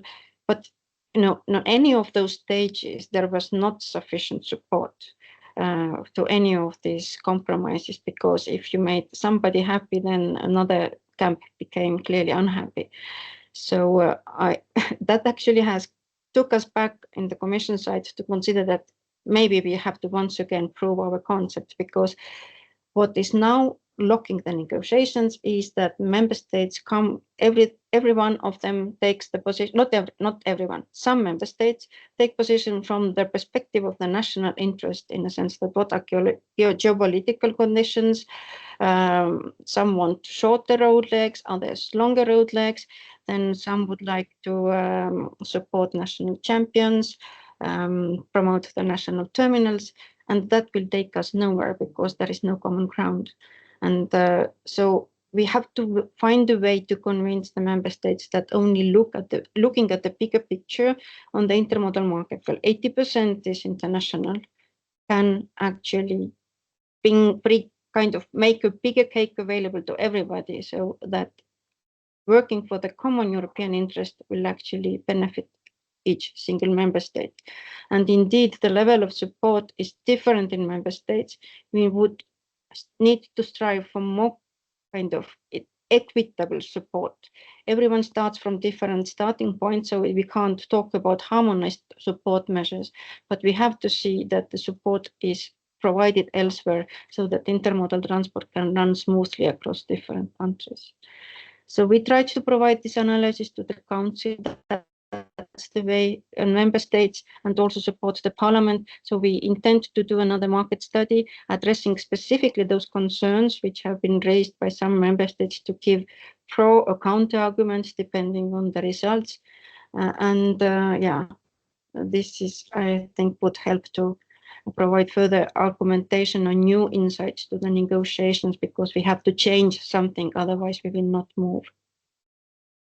We will support you as we can, Annika. So we need non-contestable definition. We need easy proof of concept. I think this is the most important, a proper analysis of market situation and equitable support. Well understood, Annika. So be sure that we will stand by to continue to help you. Flavio Tossi, on your side, you have the last word. Do you want to make a wrap up on this panel?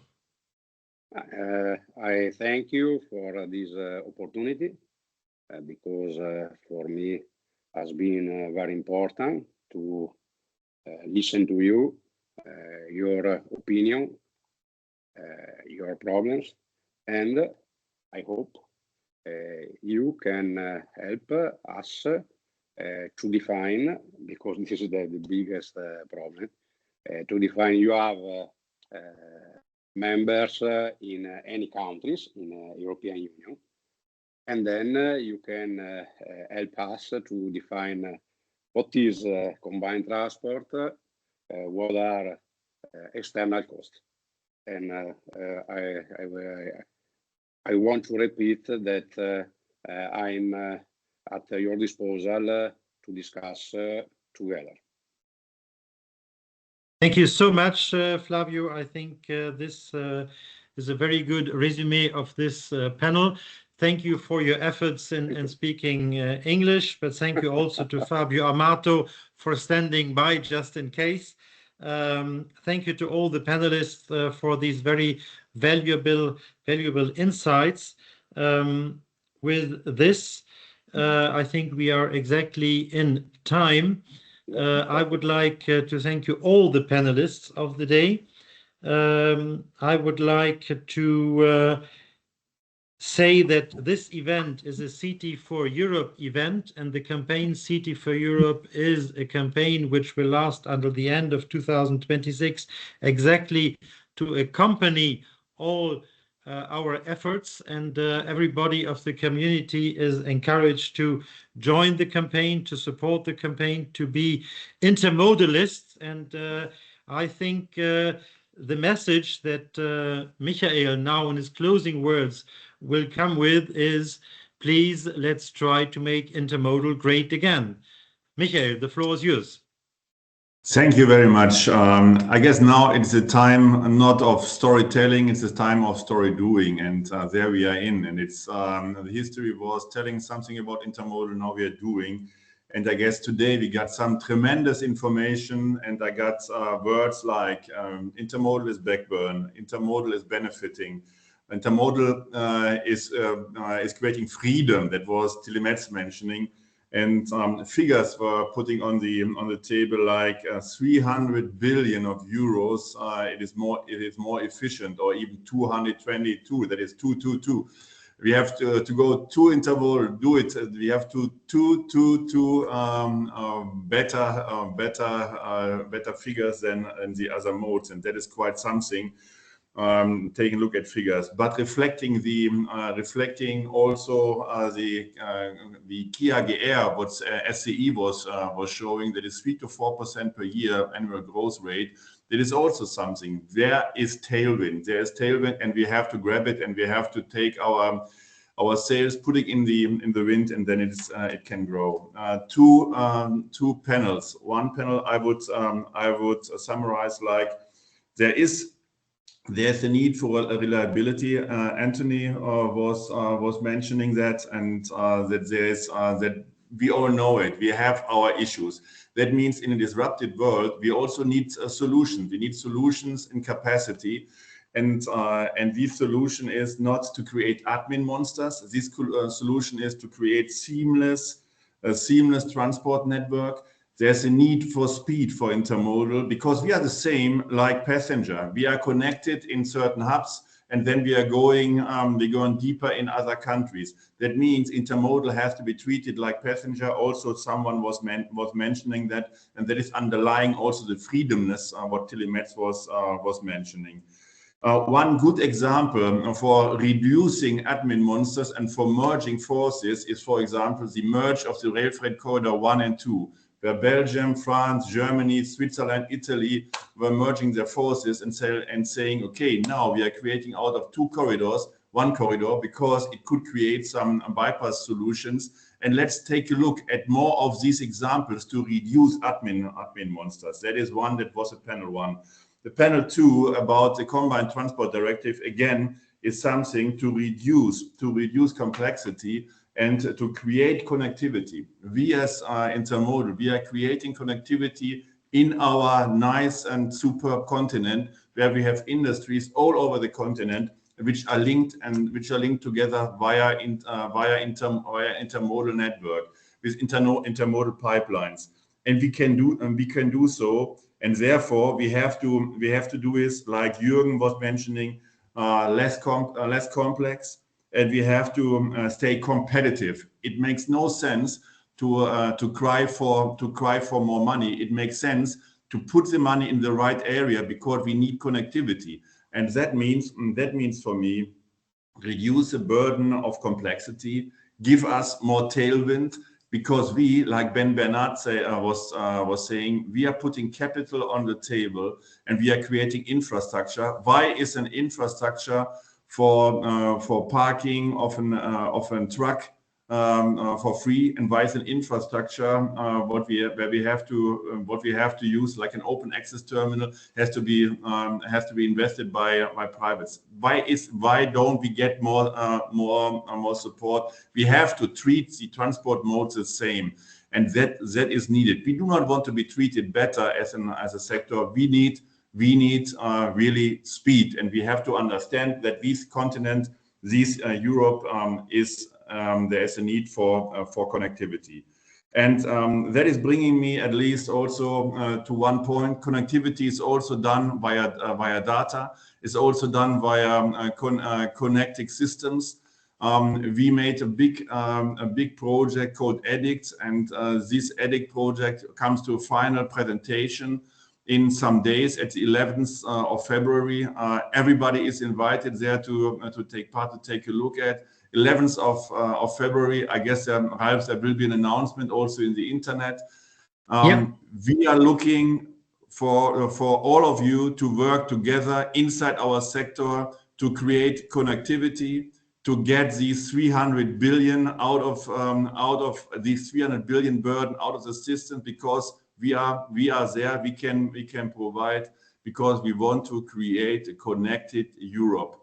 And that means not connected because because intermodal is just for intermodal. No, it is because of an industrial support, because of an urban support, because these urban areas should be feeded. It was so nice to be with you, even by not seeing you, but We had more than 300, nearby 400 participants who are listening. I must say, Intermodal has more than 1 year. It has 800 years because of 400 participants. Therefore, I guess we are now going into our story doing. Thanks a lot for having you on board. See you on the 11th of February. Bye-bye. Tschüss. Bye-bye to everybody. Thank you.